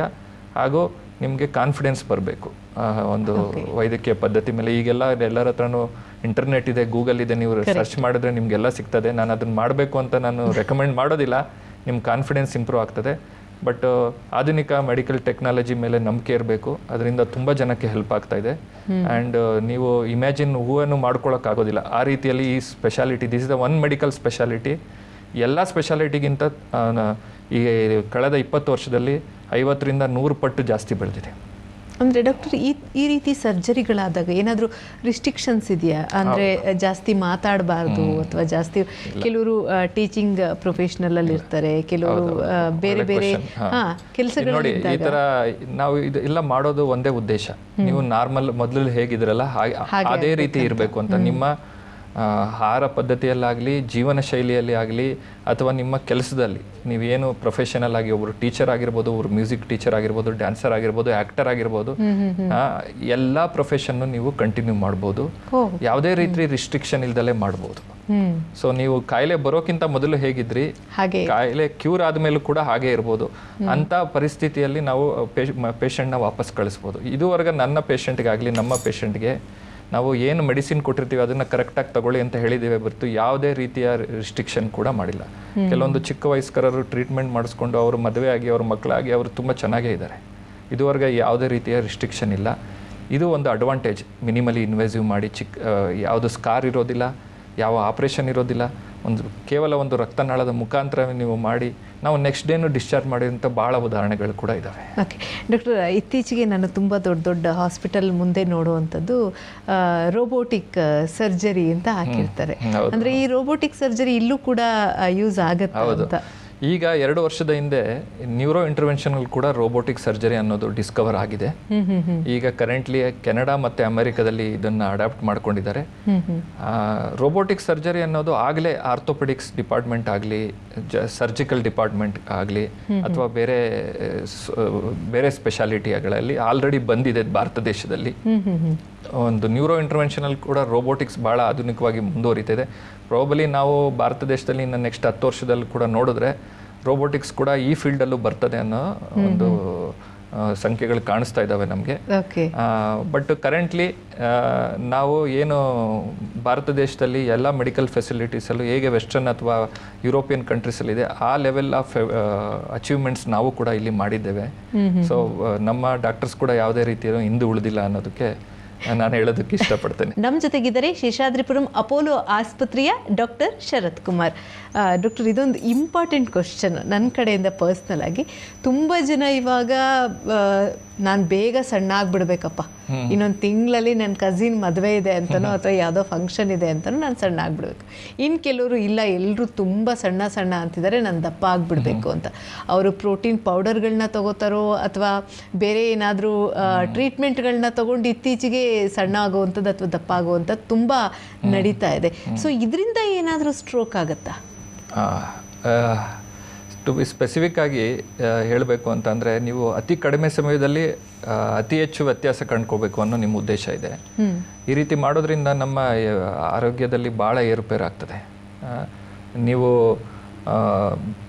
BP ವೇರಿಯೇಷನ್ಸ್ ಆಗಲಿ, ಶುಗರ್ ವೇರಿಯೇಷನ್ಸ್ ಆಗಲಿ, ಆ ರೀತಿ ಈ ಥರ ಶಾರ್ಟ್ ಟೈಮಲ್ಲಿ ಹೆವಿಯಾಗಿ ಪ್ರೋಟೀನ್ಸ್ ಕನ್ಸ್ಯೂಮ್ ಮಾಡೋದು, ಆಮೇಲೆ ತುಂಬ ಫಾಸ್ಟಿಂಗ್ ಮಾಡೋದು, ಬ್ಲಡ್ ಹೆಪ್ಪು ಕಟ್ಟುವಿಕೆಯಲ್ಲಿ ವ್ಯತ್ಯಾಸ, BPಯಲ್ಲಿ ವ್ಯತ್ಯಾಸ, ನಮ್ಮ ಹಾರ್ಮೋನ್ ಲೆವೆಲ್ಸಲ್ಲಿ ವ್ಯತ್ಯಾಸ ಆಗ್ತದೆ. ಇದರಿಂದಾಗಿ ನಾನು ಹೇಳಿದಾಗೆ ವೇನ್ಸಲ್ಲಿ ಕ್ಲಾಟ್ ಆಗುವಂಥ ಚಾನ್ಸಸ್ ಇರ್ತದೆ. ನೀವು ಹೈಡ್ರೇಷನ್ ಮಾಡ್ದಲೇ ಇದ್ದರೆ ಅದು ಕೂಡ ಒಂದು ಟೆಂಡೆನ್ಸಿ. ಆಮೇಲೆ ನ್ಯೂಟ್ರಿಷನ್ ಡಿಫಿಷಿಯನ್ಸಿ ಆಗಿಬಿಡ್ತದೆ. ಕಡಿಮೆ ನಾನು ವೆಯ್ಟ್ ಮಾಡಬೇಕಂತ ನೀವು ನ್ಯೂಟ್ರಿಷನ್ನೇ ಕನ್ಸ್ಯೂಮ್ ಮಾಡೋದಿಲ್ಲ.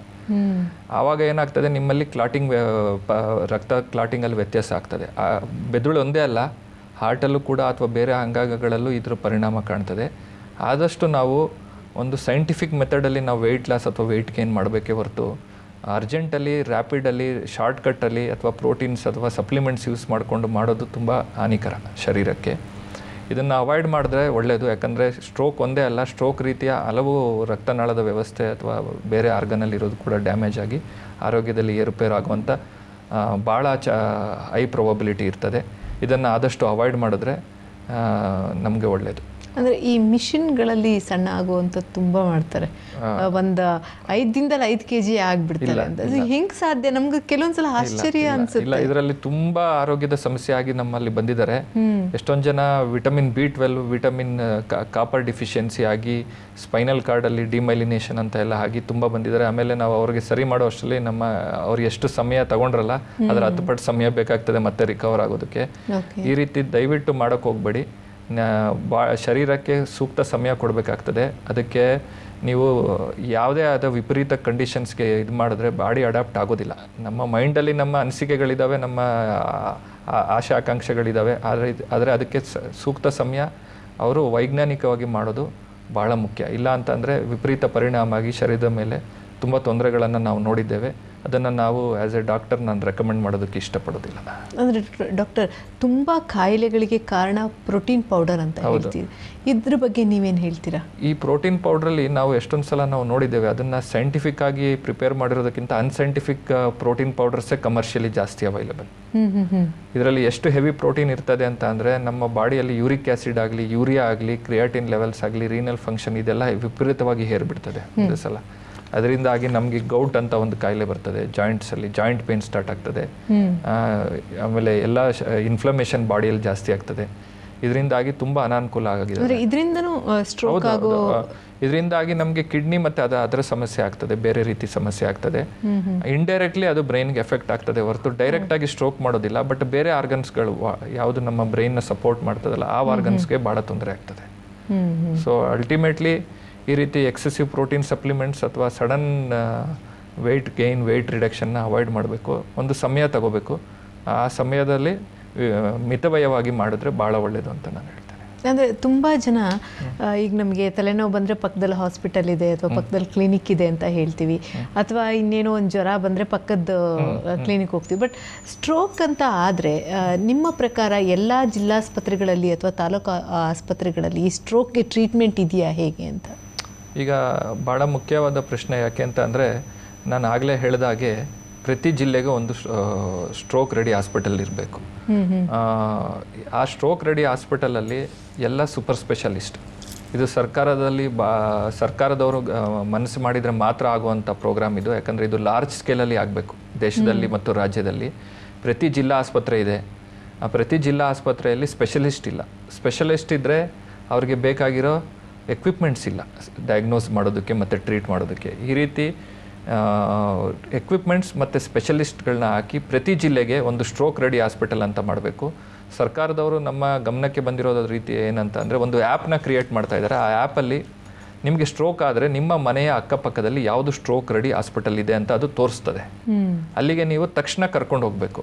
ಅಂಥ ಸ್ಟ್ರೋಕ್ ರೆಡಿ ಹಾಸ್ಪಿಟಲಲ್ಲಿ ನೀವು ಒಂದು ಹಾಸ್ಪಿಟ್ಲಿಂದ ಇನ್ನೊಂದು ಹಾಸ್ಪಿಟಲ್ಗೆ ಓಡಾಡುವಂಥ ಸಮಯ ಇರೋದಿಲ್ಲ. ಈ ಸ್ಟ್ರೋಕಲ್ಲಿ ಒಂದೇ ಹಾಸ್ಪಿಟಲಲ್ಲಿ ಡಯಾಗ್ನೋಸಿಸಿಂದ ಟ್ರೀಟ್ಮೆಂಟ್ ಮತ್ತು ರಿಹ್ಯಾಬಿಲಿಟೇಷನ್ವರೆಗೂ ಒಂದೇ ರೂಫ್ನ ಅಡಿ, ಒಂದೇ ಅಂಚಿನ ಅಡಿ ಎಲ್ಲ ಕಾರ್ಯಕ್ರಮಗಳು ಮುಗಿಸಿ ನೀವು ಬೇಗ ಗುಣಮುಖವಾಗಿ ಬರುವಂಥ ವ್ಯವಸ್ಥೆಯನ್ನು ಮಾಡಿಕೊಡ್ಬೇಕು ಅಂತ ನಮ್ಮಲ್ಲೂ ಸರ್ಕಾರದವರಿಗೆ ಭಾಳ ಕೋರಿಕೆ. ಯಾಕಂದರೆ ನೀವು ದಾವಣಗೆರೆ, ಹುಬ್ಳಿ, ಧಾರವಾಡ ಅಂತ ದೊಡ್ಡ ಅವಳಿ ನಗರದಲ್ಲೂ ಕೂಡ ಈ ವ್ಯವಸ್ಥೆಗಳಿಲ್ಲ. ಅಲ್ಲಿ ತುಂಬ ಅತಿಯಾದ ಪಾಪ್ಯುಲೇಷನ್ ಇದೆ. ನೀವು ಗುಲ್ಬರ್ಗ ಅಂತ ದೊಡ್ಡ ಜಿಲ್ಲೆಗಳಲ್ಲೂ ಕೂಡ ಇಂಥ ವ್ಯವಸ್ಥೆ ಇಲ್ಲ ಅನ್ನೋದು ತುಂಬ ಬೇಸರ ತರುವಂಥ ಸಂಗತಿ. ಹಾಗಾಗಿ ಸರ್ಕಾರದವರು ಇದ್ರಗಡೆ ಗಮನ ಹರಿಸಿ ಪ್ರತಿ ಜಿಲ್ಲೆಗೆ ಅಥವಾ ಪ್ರತಿ 200 ಕಿಲೋಮೀಟರ್ಗೆ ಒಂದು ಸ್ಟ್ರೋಕ್ ರೆಡಿ ಹಾಸ್ಪಿಟಲ್ ಮಾಡಿಕೊಡ್ಬೇಕು. ಅದರ ಜೊತೆಯಲ್ಲಿ ಅಲ್ಲಿಗೆ ಮುಗಿಯೋದಿಲ್ಲ. ಪೇಷಂಟ್ ಹಾಸ್ಪಿಟಲ್ಗೆ ಬರಲಿಲ್ಲ ಅಂತಂದರೆ ಹಾಸ್ಪಿಟಲ್ ನಡೆಯೋದಿಲ್ಲ. ಸ್ಟ್ರೋಕ್ ಅವೇರ್ನೆಸ್ ಕಾರ್ಯಕ್ರಮಗಳು ಕೂಡ ದಯವಿಟ್ಟು ಅತಿ ಹೆಚ್ಚಾಗಿ ಕ್ಯಾನ್ಸರ್ ರೀತಿ ಹೇಗೆ ಈಗ ಮಾಡ್ತಾ ಇದ್ದೀರಲ್ಲ ಅದೇ ರೀತಿ ಈ ಮೂವಿ ಇಂಟರ್ವಲ್ಗಳಲ್ಲಾಗಲಿ, ರೈಲ್ವೆ ಸ್ಟೇಷನಲ್ಲಾಗಲಿ, ಬಸ್ ಸ್ಟ್ಯಾಂಡಲ್ಲಾಗಲಿ, ಪಬ್ಲಿಕ್ ಪ್ಲೇಸಸ್ಸಲ್ಲಿ ದಯವಿಟ್ಟು ಸ್ಟ್ರೋಕ್ ಅವೇರ್ನೆಸ್ನ ಕ್ರಿಯೇಟ್ ಮಾಡುವಂಥ ಸಿಸ್ಟಮ್ನ ತರಬೇಕು. ಆಮೇಲೆ ಪಠ್ಯಪುಸ್ತಕಗಳಲ್ಲಿ, ಶಾಲೆಯ ಹೈಸ್ಕೂಲ್ ಅಥವಾ ಕಾಲೇಜ್ ಪಠ್ಯಪುಸ್ತಕಗಳಲ್ಲಿ ಸ್ಟ್ರೋಕ್ ಸಿಂಪ್ಟಮ್ ಬಗ್ಗೆ ಒಂದು ಚಾಪ್ಟರ್ ಬರೀಬೇಕು. ಬಿ ಫಾಸ್ಟ್ ಅನ್ನೋದನ್ನು ಹೈಲೈಟ್ ಮಾಡಬೇಕು. ಯಾಕಂದರೆ ಎಲ್ಲ ಮಕ್ಕಳುಗಳು ಮನೆಯಲ್ಲೇ ಡಾಕ್ಟರ್ ಆಗ್ಬೋದು. ಸಿಂಪ್ಟಮ್ಸ್ ಕಂಡುಹಿಡಿದು ಅವ್ರನ್ನ ಗ್ರ್ಯಾಂಡ್ ಪೇರೆಂಟ್ಸ್ನ ಸೇವ್ ಮಾಡ್ಬೋದು, ಅವ್ರನ್ನ ರಿಲೇಟಿವ್ಸ್ನ ಸೇವ್ ಮಾಡ್ಬೋದು, ಅವ್ರನ್ನ ಫ್ರೆಂಡ್ಸ್ ಅಥವಾ ಟೀಚರ್ಸ್ನೂ ಸೇವ್ ಮಾಡ್ಬೋದು. ಅಂತ ಒಂದು ವ್ಯಕ್ತಿಯು ಒಂದು ದಿನಕ್ಕೆ ಸೇವ್ ಆದರೆ ಇಂಥ ಕಾರ್ಯಕ್ರಮದ ಉದ್ದೇಶ ನಮಗೆ ಫುಲ್ಫಿಲ್ ಆಗ್ತದೆ ಅಂತ ಕೇಳ್ಕೊತೀವಿ. ಇದು ನಮ್ಮ ಫ್ಯೂಚರಲ್ಲಿ ನಾವು ಈ ಥರ ನೋಡಬೇಕು ಅನ್ನೋದು ನಮ್ಮೆಲ್ಲ ಡಾಕ್ಟರ್ಸ್ ಅವ್ರ ಕಡೆಯಿಂದನೂ ಒಂದು ಕೋರಿಕೆ. ಓಕೆ ಡಾಕ್ಟರ್, ವೃದ್ಧಾಪ್ಯದಲ್ಲಿ ಅಂದರೆ ವೃದ್ಧರು ಯಾವ ರೀತಿಯಾಗಿ ಸ್ಟ್ರೋಕ್ ಬರದೇ ಇರೋ ಥರ ತಡೆಗಟ್ಟಬಹುದು? ಹೌದು, ಭಾಳ ಮುಖ್ಯ. WHO ಪ್ರಕಾರ 90% ಸ್ಟ್ರೋಕ್ ಪ್ರಿವೆಂಟೇಬಲ್. ಅದು ನಮ್ಮ ಕೈಯಲ್ಲೇ ಇರ್ತದೆ ಸ್ಟ್ರೋಕ್ ಪ್ರಿವೆನ್ಷನ್ ಮಾಡೋದು. ನಮ್ಮಲ್ಲಿ ಭಾಳ ಜನ ನೋಡಿದ್ದೇವೆ, ಡಾಕ್ಟರ್ಸಲ್ಲಿ ಕೂಡ ಡಯಾಬಿಟಿಸ್, ಹೈಪರ್ ಟೆನ್ಷನ್ ಎಲ್ಲ ಇರ್ತದೆ. ಆದರೆ ಅವರು ಅದನ್ನು ಕಂಟ್ರೋಲ್ ಮಾಡೋ ರೀತಿಗಳು ಅವ್ರಿಗೆ ಗೊತ್ತಿರೋದ್ರಿಂದ ಅವರು 90 ವರ್ಷ 95 ವರ್ಷದವರೆಗೂ ಹೆಲ್ದಿಯಾಗಿರ್ತಾರೆ. ಡಯಾಬಿಟಿಸ್ ಬರೋದು, ಹೈಪರ್ ಟೆನ್ಷನ್ ಬರೋದು ನಮ್ಮ ಕೈಯಲ್ಲಿ ಇರೋದಿಲ್ಲ. ಬಂದ ಮೇಲೆ ಕಂಟ್ರೋಲ್ ಮಾಡೋದು ನಮ್ಮ ಕೈಯಲ್ಲೇ ಮಾತ್ರ ಇದೆ. ನಾವು ಪ್ರತಿ 6 ತಿಂಗಳಿಗೊಮ್ಮೆ, ಪ್ರತಿ ವರ್ಷಕ್ಕೊಮ್ಮೆ BP, ಶುಗರ್ ಚೆಕ್ ಮಾಡಿಸ್ಕೋಬೇಕು. Health checkups, whole body health checkup ಮಾಡಿಸ್ಕೋಬೇಕು. ಆಮೇಲೆ ಕೆರೋಟಿಡ್ ಅಂತ ಏನು ಹೇಳ್ತಾ ಇದೆ ರಕ್ತನಾಳ, ಅದ್ರ ಬಗ್ಗೆ ಡಾಪ್ಲರ್ ಮಾಡಿಸ್ಕೊಬೇಕು. ಎಸ್ಪೆಷಲಿ ನಿಮ್ಮ ಫ್ಯಾಮಿಲಿಯಲ್ಲಿ ಸ್ಟ್ರೋಕ್ ಇದೆ, ನೀವು ನಿಮಗೆ ಹಾರ್ಟ್ ರಿಲೇಟೆಡ್ ಡಿಸೀಸಸ್ ಇದೆ, ನಿಮಗೆ ಡಯಾಬಿಟಿಸ್ ಇದೆ, ಹೈಪರ್ ಟೆನ್ಷನ್ ಇದೆ, ನೀವು ಹೈ ರಿಸ್ಕಿಗೆ ಬರ್ತೀರಾ ಅಂತ ಗೊತ್ತಾದಾಗ ಪ್ರತಿ ವರ್ಷಕ್ಕೊಂದು ಸಲ 5-10 ನಿಮಿಷ ತಗೋತದೆ, ನೋವಿಲ್ಲ, ಪೇನ್ಲೆಸ್ ಇನ್ವೆಸ್ಟಿಗೇಷನ್, ಒಂದು ಕೆರೋಟಿಡ್ ಡಾಪ್ಲರ್ ಮಾಡಿಸ್ಕೊಳ್ಳೋದು, ಶುಗರ್ ಮತ್ತು BP ಚೆಕ್ಕಲ್ಲಿದೆಯಾ ಚೆಕ್ ಮಾಡೋದು. ನಮ್ಮಲ್ಲಿ ಹೈಪರ್ ಟೆನ್ಷನ್ ಟ್ರೀಟ್ಮೆಂಟ್ ಒಂದು ಸಲ ಸ್ಟಾರ್ಟ್ ಮಾಡ್ತಾರೆ, ನಾರ್ಮಲ್ ಆಯಿತು ಅಂತ ಸ್ಟಾಪ್ ಮಾಡಿ ಬ್ರೈನ್ ಹೆಮೊರೇಜ್ ಆಗಿ ಬರುವಂಥ ವ್ಯಕ್ತಿಗಳು ದಿನನಿತ್ಯ ನೋಡ್ತೇನೆ ನಾನು. ಇದರಲ್ಲಿ ಏನು ತಿಳ್ಕೊಬೇಕಂತ ಅಂದರೆ, ಒಂದು ಸಲ ಇದೆರಡು ಕಾಯಿಲೆ ಬಂತು ಅಂದರೆ ನೀವು ಲೈಫ್ ಲಾಂಗ್ ಟ್ರೀಟ್ಮೆಂಟ್ ತೊಗೋಬೇಕಾಗುತ್ತೆ. ಇದರಲ್ಲಿ ಸೈಡ್ ಎಫೆಕ್ಟ್ ಇದೆ, ಅದಿದೆ ಅಂತ ಹೆದರ್ಕೋಬಾರ್ದು. ಮಾತ್ರೆ ತಗೊಂಡು ಯಾರಿಗೂ ಹಾನಿ ಆಗಿಲ್ಲ, ಮಾತ್ರೆ ತಗೊಳ್ಳೋದಲ್ಲೇ ಎಲ್ಲರಿಗೂ ಹಾನಿಯಾಗಿದೆ. ಈ ರೀತಿ ನಾವು ನೋಡ್ತಾ ಇದ್ದೇವೆ. ಚಿಕ್ಕ ವಯಸ್ಸಲ್ಲೇ ಪೇಷಂಟ್ಗಳು ಮಾತ್ರೆಗಳನ್ನ ಸ್ಟಾಪ್ ಮಾಡಿ ಮೆಡಿಕಲ್ ಅಡ್ವೈಸ್ ಅಗೇನ್ಸ್ಟ್ ಹೋಗಿ ಪ್ರಾಣಗಳನ್ನ ಕಳ್ಕೊತಾ ಇದ್ದಾರೆ. ಈ ರೀತಿ ಆಗಬಾರ್ದು. ಹೆಲ್ತ್ ಅವೇರ್ನೆಸ್ ಇರಬೇಕು, ಹೆಲ್ತ್ ಚೆಕಪ್ ಮಾಡ್ಕೋಬೇಕು, ಸಿಸ್ಟಮ್ಯಾಟಿಕ್ ಆಗಿರಬೇಕು. ಆಹಾರ ಮತ್ತು ನಿಮ್ಮ ನಿತ್ಯ ಹ್ಯಾಬಿಟ್ಸ್ ಏನಿದೆ, ಆ್ಯಕ್ಟಿವ್ ಆಗಿರೋದಾಗಲಿ, ವ್ಯಾಯಾಮಗಳನ್ನು ಮಾಡೋದಾಗಲಿ, ಮೆಡಿಸಿನ್ನ ಕರೆಕ್ಟಾಗಿ ತಗೊಳ್ಳೋದಾಗಲಿ, ಈ ರಿಸ್ಕ್ ಫ್ಯಾಕ್ಟರ್ ಮ್ಯಾನೇಜ್ಮೆಂಟ್ ಮಾಡಿದ್ರೆ 90% ಆಫ್ ದ ಟೈಮ್ ನಿಮ್ಗೆ ಹಾರ್ಟ್ ಅಟ್ಯಾಕು ಆಗೋದಿಲ್ಲ, ಸ್ಟ್ರೋಕು ಬರೋದಿಲ್ಲ. ಡಾಕ್ಟರ್, ಈಗ ಮೆಡಿಸಿನ್ ಬಗ್ಗೆ ನಾವು ಮಾತನಾಡ್ತಾ ಇದ್ವಿ. ಅಂದರೆ ಸ್ಟ್ರೋಕ್ ಆದರೆ ಜೀವನ ಪೂರ್ತಿ ನಾವು ಮೆಡಿಸಿನ್ ತೊಗೋಬೇಕು, ಟ್ಯಾಬ್ಲೆಟ್ ತೊಗೋಬೇಕು ಅಂತ ಕೆಲವರು ಹೇಳ್ತಾರೆ. ಇನ್ನು ಕೆಲವರು ಹೇಳ್ತಾರೆ, ಅಯ್ಯೋ ಅಷ್ಟೊಂದು ಮಾತ್ರೆಗಳು ತೊಗೊಂಡ್ರೆ ಅಷ್ಟೇ, ನೀನು ಬೇಗ ಹೋಗ್ಬಿಡ್ತೀಯ ಅಂತ. ಸೊ ಇದ್ರ ಬಗ್ಗೆ ಒಂದಷ್ಟು ಕನ್ಫ್ಯೂಷನ್ಸ್ ಇದೆ. ಇಲ್ಲ, ಇದು ಭಾಳ ತಪ್ಪು. ನನಗೆ ಡಯಾಬಿಟಿಸ್ ಇದೆ, ನನಗೆ ಹೈಪರ್ ಟೆನ್ಷನ್ ಇದೆ, ನನಗೆ 50 ವರ್ಷ ಆಗಿದೆ. ಇವಾಗ ನನಗೆ ಗೊತ್ತಾಯ್ತು, ಎರಡೂ ಬಂದಿದೆ, ಮೊದಲೇನೂ ಇರಲಿಲ್ಲ. ಸರಿ, ಈಗ ನೀವು ಡಯಾಬಿಟಿಸ್ ರಿವರ್ಸ್ ಮಾಡೋದಾಗಲಿ, ಹೈಪರ್ ಟೆನ್ಷನ್ ರಿವರ್ಸ್ ಮಾಡೋದು ಕರೆಂಟ್ ಮೆಡಿಕಲ್ ಪ್ರೊಫೆಷನಲ್ ಆಗಲಿ, ಯಾವುದೇ ಆಲ್ಟರ್ನೇಟಿವ್ ಮೆಡಿಸಿನಲ್ಲಿ ಯಾವುದು ಸೈಂಟಿಫಿಕ್ ಆಗಿ ಇಲ್ಲ. ದಯವಿಟ್ಟು ನೀವು ಇದಕ್ಕೆ ಮೋಸಗೊಳ್ಳಬೇಡಿ. ನಾನೇನೋ ತೊಗೊಳ್ತೀನಿ, ಒಂದು ವಾರ ಟ್ರೀಟ್ಮೆಂಟ್ ತೊಗೊಂಡ್ಬಿಡ್ತೀನಿ, ಆಮೇಲೆ ನನ್ನ ಶುಗರ್ ಎಲ್ಲ ಹೊರಟೋಗ್ಬಿಡುತ್ತೆ, BP ಎಲ್ಲ ಹೊರಟೋಗ್ಬಿಡುತ್ತೆ, ಅದ ನಂತರ ನನಗೇನು ಬೇಕಾಗಿಲ್ಲ ಅಂತ ಭಾಳಷ್ಟು ಜನ ಹೋಗಿ ಮಾತ್ರೆಗಳನ್ನೆಲ್ಲ ಬಿಟ್ಟು ಬ್ರೈನ್ ಹೆಮೊರೇಜ್ ಆಗಿ, ಸ್ಟ್ರೋಕ್ ಆಗಿ, ಹಾರ್ಟ್ ಅಟ್ಯಾಕ್ ಆಗಿ ಬಂದಿರೋವಂಥ ಭಾಳ ಉದಾಹರಣೆಗಳು ನಮ್ಮ ಹಾಸ್ಪಿಟ್ಲಲ್ಲಿ ನಾವು ದಿನನಿತ್ಯ ನೋಡ್ತೇವೆ. ಇದು ಕಡಿಮೆ ಅಲ್ಲ, ಇದು ಭಾಳ ಜಾಸ್ತಿ. ಇದೆಲ್ಲ ನಮ್ಮ ಕೈಯಲ್ಲಿ ಇತ್ತು, ನಾವು ಪ್ರಿವೆಂಟ್ ಮಾಡ್ಬೋದಾಗಿ. These are all preventable deaths ಯಾರು ನಾವು ನೋಡ್ತಾ ಇರೋದು. ಹಾಗಾಗಿ ಇದುವರೆಗ ಹೈಪರ್ ಟೆನ್ಷನ್ ಮಾತ್ರೆ ತಗೊಂಡು ಸೈಡ್ ಎಫೆಕ್ಟ್ ಆಗಿ ಅಡ್ಮಿಟ್ ಆಗಿರೋಂಥ ಒಂದು ಪೇಷಂಟ್ ಕೂಡ ನಾನು ನೋಡಿಲ್ಲ. ಶುಗರ್ ಟ್ರೀಟ್ಮೆಂಟ್ ತೊಗೊಂಡು ಚೆನ್ನಾಗಿ ಟ್ರೀಟ್ಮೆಂಟ್ ತಗೋತಿದ್ದೆ, ಇಷ್ಟು ವರ್ಷ ತೊಗೊತಾ ಇದೆ, ನನಗೇನೋ ಆ ಸೈಡ್ ಎಫೆಕ್ಟ್ ಆಗೋಯ್ತು, ಆ ರೀತಿ ಒಂದು ಕೇಸನ್ನು ನಾವು ನೋಡಿಲ್ಲ. ಸೊ ಇದನ್ನು ತಲೆಯಿಂದ ತೆಗೆದಾಕಬೇಕು. ನನ್ನ ಶುಗರ್ ಇದೆ, BP ಇದೆ ಅಂದರೆ ನೀವು ದಿನ ಹೇಗೆ ಊಟ ಮಾಡೋದಕ್ಕೆ ಬೇಜಾರು ಮಾಡ್ಕೊಳ್ಳಲ್ವೋ ಹಾಗೆ ಮಾತ್ರೆ ತೊಗೊಂಡು ಕಂಟ್ರೋಲ್ ಮಾಡ್ಕೊಂಡಿದ್ರೆ ನಿಮ್ಗೆ ಯಾವ ಕಾಯಿಲೆನೂ ಬರೋದಿಲ್ಲ. ಹಾಗಾಗಿ ದಯವಿಟ್ಟು ಈ ಥರ ತಪ್ಪು ಕಲ್ಪನೆಗಳನ್ನು ತಲೆಯಲ್ಲಿ ಇಟ್ಕೊಬಾರ್ದು. ನಿಮಗೆ ಕೆಲವೊಂದು ಸಲ ಬ್ಲಡ್ ಥಿನ್ನರ್ಸ್ ಕೂಡ ಕೊಡ್ತಾರೆ, ಹಾರ್ಟ್ ಬೀಟಲ್ಲಿ ವ್ಯತ್ಯಾಸ ಇದೆ ಅನ್ನುವಾಗ ಕ್ಲಾಟ್ ಆಗಬಾರ್ದು ಅಂತ. ಅದನ್ನು ಕೂಡ ನಾವು ತೊಗೊಬೇಕು. ಅದನ್ನು ಮೆಡಿಕಲ್ ಅಡ್ವೈಸಸ್ನ ಸ್ಟ್ರಿಕ್ಟಾಗಿ ಫಾಲೋ ಮಾಡಬೇಕು. ನೀವೇ ಡಿಸಿಷನ್ ತೊಗೋಬಾರ್ದು. ನಿಮ್ಗೆ ಏನಾದರೂ ಅನ್ನಿಸ್ತಾ ನಾನು ಮಾತ್ರೆ ಸ್ಟಾಪ್ ಮಾಡಬೇಕು, ನನಗೆ ಏನಾದರೂ ಆಗ್ತಾಯಿದೆ ಅಂತ ದಯವಿಟ್ಟು ಹೋಗಿ ಡಾಕ್ಟ್ರನ್ನ ಹೇಳಿ, ನನಗೆ ಈ ರೀತಿ ಆಗ್ತಾಯಿದೆ, ತೊಗೊಂಡ್ರೆ ತೊಂದರೆ ಆಗ್ತಾಯಿದೆ. ಆಗ ಮಾತ್ರೆ ಚೇಂಜ್ ಮಾಡ್ತಾರೆ. ಆವಾಗ ನಿಮಗೆ ಏನಾದರೂ ಸೈಡ್ ಎಫೆಕ್ಟ್ ಇದ್ದರೆ ಅದು ಕೂಡ ಕಡಿಮೆ ಆಗ್ತದೆ. ಇದುವರೆಗೆ ನಾವು ಆ ರೀತಿ ಮೇಜರ್ ಸೈಡ್ ಎಫೆಕ್ಟ್ ಯಾವುದೂ ನೋಡಿಲ್ಲ. ಆ ಥರ ಇದ್ದರೆ ಕಾಲಲ್ಲಿ ಊತ ಬರ್ತಿದೆ, ನಂಗೆ BP ಟ್ಯಾಬ್ಲೆಟ್ ತೊಗೊಂಡ್ರೆ ಅಂತಾರೆ. ಮಾತ್ರೆ ಚೇಂಜ್ ಮಾಡಿದ್ರೆ ಸರಿ ಆಗ್ತದೆ. ಎಲ್ಲರಿಗೂ ಬರೋದಿಲ್ಲ. ಬಂದಾಗ ನಾವು ಅದಕ್ಕೆ ಪರಿಣಾಮವಾಗೋದು. ಅದ್ರ ಬದಲು ನಾವೇ ಡಿಸಿಷನ್ ತೊಗೊಂಡು ನಾವೇ ಸ್ಟಾಪ್ ಮಾಡಿ ಅದರಿಂದ ಹಾನಿಗೊಳ್ಕೊಂಡು ಆಮೇಲೆ ಮೇಜರ್ ಸ್ಟ್ರೋಕ್ ಆಗಿ ಬಂದು ಲೈಫ್ನ ಕಳ್ಕೊಳ್ಳೋದ್ರಲ್ಲಿ ಯಾವುದೂ ಅರ್ಥ ಇಲ್ಲ. ದಯವಿಟ್ಟು ನಿಮ್ಮ ಡಾಕ್ಟರ್ ಮೇಲೆ ನಂಬಿಕೆ ಇಡಿ. ನಿಮ್ಗೇನಾದರೂ ವ್ಯತ್ಯಾಸ ಆಯಿತು ಅಂದರೆ ತಕ್ಷಣ ಹೋಗಿ ಕೇಳ್ಕೊಳ್ಳಿ. ವೆಸ್ಟರ್ನ್ ಕಂಟ್ರಿ ಥರ ನಾವು 3 ತಿಂಗಳು ವೆಯ್ಟಿಂಗ್ ಟೈಮ್ ಇಲ್ಲ ನಮ್ಮ ದೇಶದಲ್ಲಿ. 3 ನಿಮಿಷದಲ್ಲೇ ಯಾವ ಸ್ಪೆಷಲಿಸ್ಟ್ ಬೇಕಾದ್ರೂ ನೋಡ್ಬೋದು. ಇದನ್ನು ಸದುಪಯೋಗ ಪಡ್ಕೊಳ್ಳಿ. ನೀವು ಅಮೆರಿಕಾದಲ್ಲಿರೋ ಪೇಷಂಟ್ಸ್ನ, ಯುರೋಪಲ್ಲಿರೋ ಪೇಷಂಟ್ಸ್ನ ಕೇಳಿಬಿಟ್ರೆ ಅವರು ನ್ಯೂರಾಲಜಿಸ್ಟ್ನ ನೋಡೋದಕ್ಕೆ 6 ತಿಂಗಳು ಬೇಕಂತ ಹೇಳ್ತಾರೆ.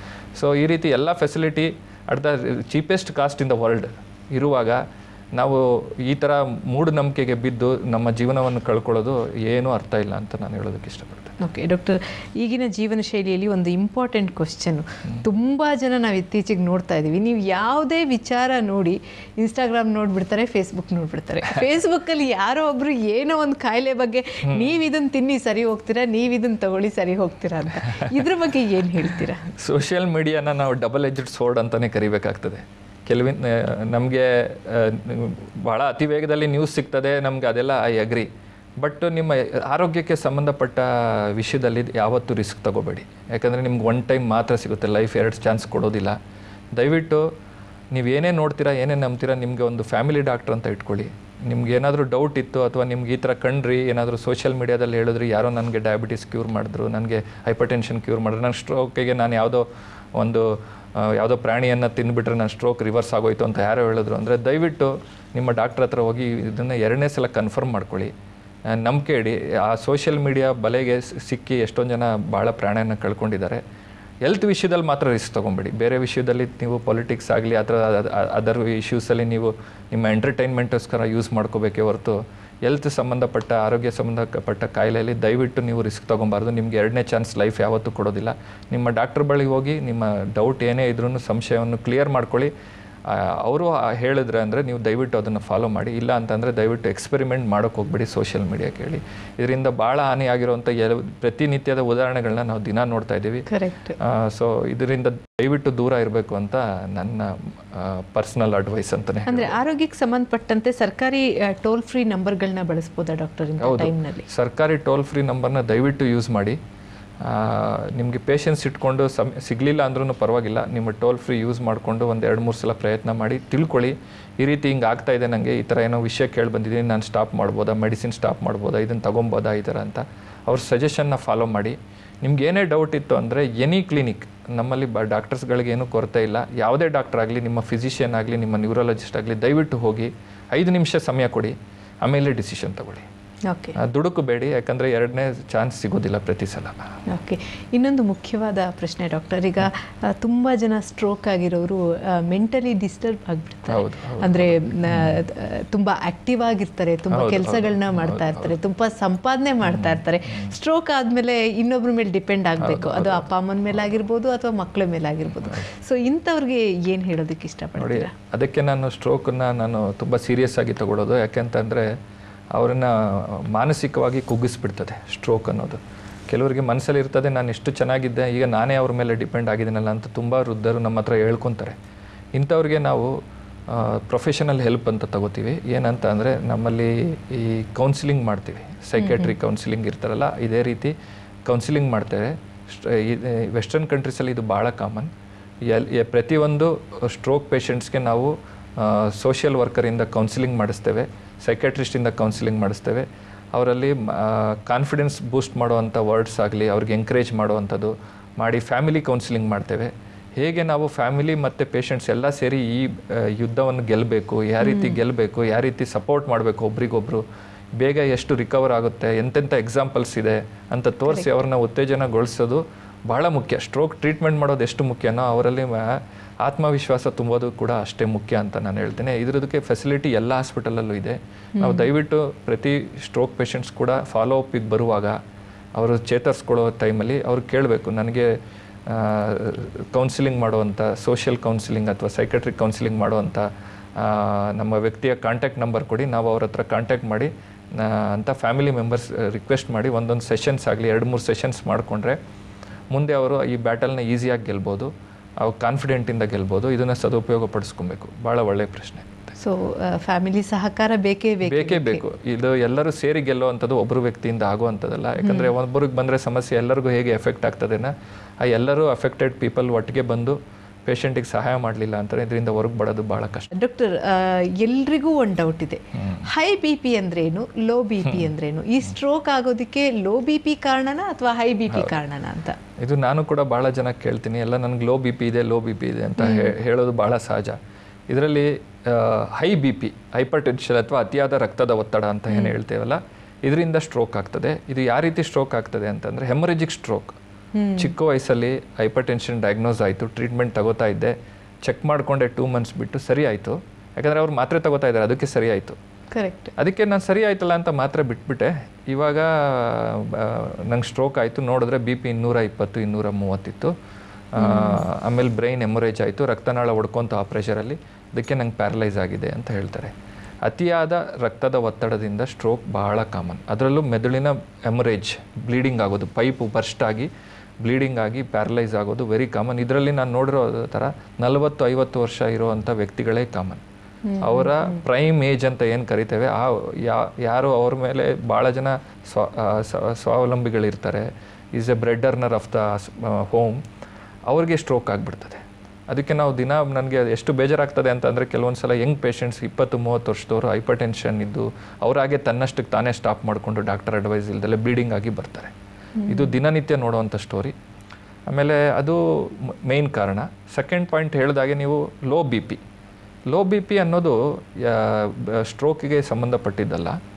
ಒಂದೊಂದು ಸಲ ಬಿ ಪಿ ಅದು ಭಾಳ ರೇರ್ ಹೈ ಬಿ ಪಿಗಿಂತ, ಆದರೆ ಜನರು ಭಾಳ ಯೂಸ್ ಮಾಡ್ತಾರೆ ಆ ವರ್ಡ್ನ. ಅದಕ್ಕೆ ಸೈಂಟಿಫಿಕ್ಕಾಗಿ ನಾವೇನು ಸಪೋರ್ಟ್ ಮಾಡೋದಿಲ್ಲ. ಲೋ ಬಿ ಪಿ ಅನ್ನೋದು ಏನಾಗ್ತದೆ ಅಂತ ಅಂದರೆ ನಿಮಗೆ ಯಾವುದಾದ್ರೂ ಹಾರ್ಟ್ ಡಿಸೀಸ್ ಇದ್ದಾಗ, ನಿಮ್ಮಲ್ಲಿ ಬ್ಲಡ್ ವಾಲ್ಯೂಮ್ ಕಡಿಮೆ ಇದ್ದಾಗ, ಅನೀಮಿಯಾ ಇದ್ದಾಗ, ಸಿವಿಯರ್ ಏನಾದಾಗ B P will be on the lower side. Okay, low B P ಇದ್ದಾಗ ಒಂದೊಂದ್ಸಲ ಚಕ್ಕರ್ ಬರೋದು, ಬೆವರೋದು, ಸ್ವಲ್ಪ ಬ್ಲ್ಯಾಕ್ಔಟ್ಸ್ ಆಗೋದು, ಆ ರೀತಿಯಾಗಿ ಕೊಲ್ಯಾಪ್ಸ್ ಆಗೋದು ಅಂತ ಆಗ್ತದೆ. ಅಂಥವರು ಎಸ್ಪೆಷಲಿ ಹೆಣ್ಮಕ್ಳು, ವೀಕ್ ಆಗಿರೋರು, ನ್ಯೂಟ್ರಿಷನ್ ಪುವರ್ ಇರೋರು, ಈ ರೀತಿಯಾಗಿರ್ತದೆ. ಕೆಲವೊಂದು ಹಾರ್ಟ್ ಡಿಸೀಸಸ್ ಕೂಡ ಹೈಪೋಟೆನ್ಷನ್ ಮಾಡ್ತದೆ, ಅದನ್ನು ನಾವು ಚೆಕ್ ಮಾಡ್ಕೋಬೇಕಾಗ್ತದೆ. ಒಂದು ಹಿಮೋಗ್ಲೋಬಿನ್ ಚೆಕ್ ಮಾಡಿದ್ರೆ ಕೂಡ ಡಯಾಗ್ನೋಸಿಸ್ ಮಾಡ್ಬೋದು. ಆ ರೀತಿ ಆದಾಗ ಇದು very curable. It is not as dangerous are high B P. High B P is ತುಂಬ ಡೇಂಜರಸ್, ಯಾಕಂದರೆ ಅದು ಪರ್ಮನೆಂಟ್ ಇಂಜುರಿ ಮಾಡ್ತದೆ. ಲೋ ಬಿ ಪಿನ ನಾವು ಕ್ಯೂರ್ ಮಾಡ್ಬೋದು ಕಂಡಿಡಿದ್ರೆ ಏನು ಕಾರಣ ಅಂತ. ಅಂದರೆ ಹೈ ಬಿ ಪಿ ಬರೋದೇ ಟೆನ್ಷನಿಂದನಾ? ತುಂಬ ಟೆನ್ಷನ್ ಮಾಡ್ಕೊಂಡು ಇಲ್ಲ, ಫ್ಯಾಮಿಲಿಯಲ್ಲೇ ಕೆಲವ್ರಿಗೆ ಇರ್ತದೆ. ಆಮೇಲೆ stressful personality, type A personality ಅಂತ ಹೇಳಿದ್ನಲ್ಲ, ಯಾರು ಯಾವಾಗಲೂ ಟೆನ್ಷನಲ್ಲಿ ಇರ್ತಾರೆ, ಹರಿವರಿ, ಮೆಂಟಲ್ ಪೀಸ್ ಇಲ್ಲ, ವರ್ಕ್ ಸ್ಟ್ರೆಸ್, ಇವ್ರಿಗೆ hormone levels are very high. Hyper aldosteronism, adrenalism ಅಂತ ಕರಿತೀವಿ. ಅವ್ರಿಗೆ ಯಾವಾಗಲೂ ಅಡ್ರಿನಲ್ ಪಂಪ್ ಆಗ್ತಾ ಇರ್ತದೆ. ಅಡ್ರಿನಲ್ ಹಾರ್ಮೋನ್ಸ್ ಹೈ ಇದ್ದಾಗ ಬಿ ಪಿ ಯಾವಾಗಲೂ ಹೈಯರ್ ಸೈಡ್ ಇರುತ್ತೆ. ಸೊ ಇವ್ರಿಗೆ ಅತಿಯಾದ ರಕ್ತ ಒತ್ತಡ ಕಾಣಿಸ್ಕೊಳ್ಳೋದು ಜಾಸ್ತಿ. ಅದಕ್ಕೆ ನಾನು ಹೇಳಿದೆ, ಈಗಿನ ನಮ್ಮ ಜೀವನ ಶೈಲಿಯಲ್ಲಿ ಮನಸ್ಸಿಗೂ ಕೂಡ ನೆಮ್ಮದಿ ಕೊಡಬೇಕಾಗ್ತದೆ. ಸ್ವಲ್ಪ ನಿಮಗೆ ನಿಮ್ಮ ಸಮಯವನ್ನು ಹುಡ್ಕೊಂಡು ಮೆಡಿಟೇಷನ್ ಅಥವಾ ಯೋಗ ಮಾಡಿಕೊಂಡು ಆ ಬಿ ಪಿಯನ್ನು ನಿಯಂತ್ರಣದಲ್ಲಿ ಇಡ್ಬೋದು. ಅದಕ್ಕೆ ನಾವು ಈ ರ್ಯಾಟ್ ರೇಸಲ್ಲಿ ಇಳಿದಲ್ಲೇ ಸ್ವಲ್ಪ ನಮಗಷ್ಟು ಟೈಮ್ ಕೊಟ್ಕೊಂಡ್ರೆ ಈ ಬಿ ಪಿ. ಸೂಪರ್ ಡಾಕ್ಟರ್, ಕೊನೆಯದಾಗಿ ನಂದೊಂದು ಪ್ರಶ್ನೆ. ಈಗ ನೀವು ಹೇಳಿದ್ರಿ ಇತ್ತೀಚಿನವ್ರು ತುಂಬ ಜನ ಟೆನ್ಷನ್ ಮಾಡ್ಕೋತಾರೆ ಅಂತ. ಈಗ ಎಕ್ಸಾಂಪಲ್ ನೀವು ಡಾಕ್ಟರ್ ಓದ್ಬೇಕಂದ್ರೆ ಅಷ್ಟೊಂದು ಈಸಿ ಅಲ್ವಾ? So tension ಮಾಡ್ಕೊಳ್ಳೇಬೇಕಾಗುತ್ತೆ. ಸೊ ಅಂತಹ ವಿದ್ಯಾರ್ಥಿಗಳಿಗೆ ಏನು ಹೇಳೋದಕ್ಕೆ ಇಷ್ಟಪಡ್ತೀರಾ? ನೋಡಿ, ಇದು ನೀವು ನಿಮ್ಮ ಎಜುಕೇಷನ್ನ ಪ್ಲ್ಯಾನ್ ಮಾಡ್ಕೋಬೇಕು, ಟೆನ್ಷನ್ ಮಾಡ್ಕೊಬಾರ್ದು. ನೀವು ಡಿಸಿಪ್ಲಿನ್ ಇದ್ದರೆ ನಿಮ್ಗೆ ಟೆನ್ಷನ್ ಮಾಡ್ಕೊಳ್ಳೋ ಅವಶ್ಯಕತೆನೇ ಬರೋದಿಲ್ಲ. ನಮ್ಮ ಕಾಲದಲ್ಲಿ ನಾವು ನೋಡ್ತಾ ಇದ್ವಿ, ನೀವು ಒಂದು ಟೈಮ್ ಟೇಬಲ್ ಹಾಕೊಂಡು ಒಂದು ಡಿಸಿಪ್ಲಿನ್ ಆಗಿದ್ರೆ ನೀವು 8 ಗಂಟೆಗಳ ಕಾಲ ನಿದ್ದೆನೂ ಮಾಡ್ಬೋದು, ನೀವು ಹೊಟ್ಟೆ ತುಂಬ ಊಟನೂ ಮಾಡ್ಬೋದು, ನೆಮ್ಮದಿಯಾಗೂ ಇರ್ಬೋದು. ನಾವು ಬರೀ ಎಕ್ಸಾಮ್ ಟೈಮಲ್ಲಿ ಮಾತ್ರ ಓದ್ತೀವಿ, ಬಾಕಿ ದಿನ ನಾವು ಓದೋದಿಲ್ಲ ಅಂತ ಅಂದರೆ ಆಬ್ವಿಯಸ್ಲಿ ಎಲ್ಲರಿಗೂ ಟೆನ್ಷನ್ ಆಗ್ತದೆ. ಸೊ ಸ್ಟೂಡೆಂಟ್ಸಲ್ಲಿ ಬೇಕಾಗಿರೋದು ಹಾರ್ಡ್ ವರ್ಕ್, ನಾಲೆಜ್ಗಿಂತ ಹಾರ್ಡ್ ವರ್ಕ್ ಮತ್ತು ಡಿಸಿಪ್ಲಿನ್. ಯಾರಿಗೆ ಡಿಸಿಪ್ಲಿನ್ ಇರ್ತದಲ್ಲ ಅವ್ರಿಗೆ ಯಾವತ್ತೂ ಸೋಲಿಲ್ಲ. ಸೊ ನಿಮ್ಮ ಪಠ್ಯ ಪುಸ್ತಕಗಳು ಅಥವಾ ಅದರ ಏನು ದಿನಚರಿ ಇರ್ತದೆ ಅದನ್ನು ನೀವು ಡಿಸಿಪ್ಲಿನ್ ರೀತಿಯಲ್ಲಿ ಮಾಡ್ಕೊಂಡು ಹೋದರೆ ಈ ಥರ ಸ್ಟ್ರೆಸ್ ಮಾಡ್ಕೊಳ್ಳೋ ಅವಶ್ಯಕತೆನೇ ಇರೋದಿಲ್ಲ. ನಿಮ್ಮ ಸ್ವಲ್ಪ other activities like mobile and other activities ಬಿಟ್ಟು ಪಠ್ಯ ಪುಸ್ತಕದ ಮೇಲೆ ಡಿಸಿಪ್ಲಿನ್ ಆಗಿ ನಿಮ್ಮ ಟೈಮ್ನ, ನಾನು ಅದನ್ನು ಮಾಡಬೇಡಿ ಅಂತ ಹೇಳೋದಿಲ್ಲ, ಅದಕ್ಕೊಂದು ಸಮಯ ಇಟ್ಕೊಬೇಕಾಗ್ತದೆ. ನಿಮ್ಮ ಧ್ಯಾನ ಡಿಸಿಪ್ಲಿನ್ ಮೇಲೆ ಇರಬೇಕು. ಡಿಸಿಪ್ಲಿನಿಂದ ಎಲ್ಲ ಸ್ಟ್ರೆಸ್ನು ಕಳ್ಕೊಬೋದು. ಸೊ ಎಲ್ರಿಗೂ ಕುತೂಹಲ, ಈ ಡಾಕ್ಟರ್ಸ್ದು ಜೀವನ ಶೈಲಿ ಹೇಗಿರುತ್ತೆ ಅಂತ. ಸೊ ನಿಮ್ಮ ಜೀವನ ಶೈಲಿ, ಫ್ಯಾಮಿಲಿಗೆ ಯಾವ ರೀತಿ ಟೈಮ್ ಕೊಡ್ತೀರಾ, ಹೇಗೆ ಅಂತ? ಇಲ್ಲ, ಬೇರೆ ಪ್ರೊಫೆಷನ್ಗೆ ಕಂಪೇರ್ ಮಾಡಿದ್ರೆ ನಮ್ಮ ಜೀವನ ಶೈಲಿ ಸ್ವಲ್ಪ ಕಷ್ಟಕರ. ಯಾಕೆ ಅಂತ ಅಂದರೆ ಎಮರ್ಜೆನ್ಸಿ ನಮ್ಮದು 24/7 ಜಾಬ್. ಕರೆಕ್ಟ್. ಈಗ ಸ್ಟ್ರೋಕ್ 2 ಗಂಟೆಗೆ ಬಂತು ಅಂದರೆ ನಾನು ಮಲ್ಕೊಂಡಿದ್ದೀನಿ ನೈಟ್ ಅಂತ ಬರಲ್ಲ ಅಂತ ಹೇಳೋಕ್ಕಾಗೋದಿಲ್ಲ. ಇದೊಂಥರ ನಮ್ಮ ಪ್ರೊಫೆಷನ್ ಹೇಗೆ ಅಂತ ಅಂದರೆ ಒಂದು ಪೊಲೀಸ್ ಮ್ಯಾನ್ ಅಥವಾ ಆರ್ಮಿ ಥರ. ನಾವು ಅವ್ರಿಗೂ ಎಕ್ಸೆಪ್ಷನ್ಸ್ ಇಲ್ಲ, ನಮಗೂ ಎಕ್ಸೆಪ್ಷನ್ಸ್ ಇಲ್ಲ. Patient is the first. Okay. But otherwise ನಮಗೆಲ್ಲ ಯಾರಿಗೆ ಪ್ಯಾಷನ್ ಇದೆಯಲ್ಲ, this is the best profession where you can serve people. Okay.